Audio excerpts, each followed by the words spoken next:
ವ್ಯಂಜನ ಅಕ್ಷರಗಳು 34, ಅವರ್ಗೀಯ 9, ವರ್ಗೀಯ ವ್ಯಂಜನಾಕ್ಷರಗಳು 25, ಯೋಗವಾಹಕಗಳು 2, ಅಲ್ಪಪ್ರಾಣ 10, ಮಹಾಪ್ರಾಣ 10,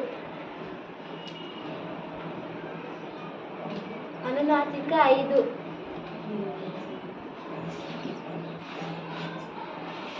ಹ್ರಸ್ವ ಸ್ವರಗಳು 6, ದೀರ್ಘ ಸ್ವರಗಳು 7. ಪುಟ್ಟ ಹುಡುಗಿದ್ದು ಅವಳ ಹತ್ತಿರ ಒಂದು ಸರ ಇತ್ತು. ಅದು ಅವಳ ಅಜ್ಜಿ ಕೊಟ್ಟ ಸರವಾಗಿತ್ತು. ಅದು ಅವಳ ಸರ. ಆ ಸರ ಮಂತ್ರಿಕ ಮ್ಯಾಜಿಕ್ ಸರವಾಗಿತ್ತು.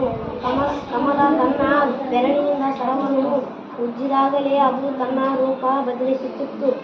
ಕಮಲ ಸರವನ್ನು ಉಜ್ಜುತ್ತಾ ಗೊಂಬೆಯಾಗು ಎಂದರೆ ಅದು ಗೊಂಬೆಯಾಗಿ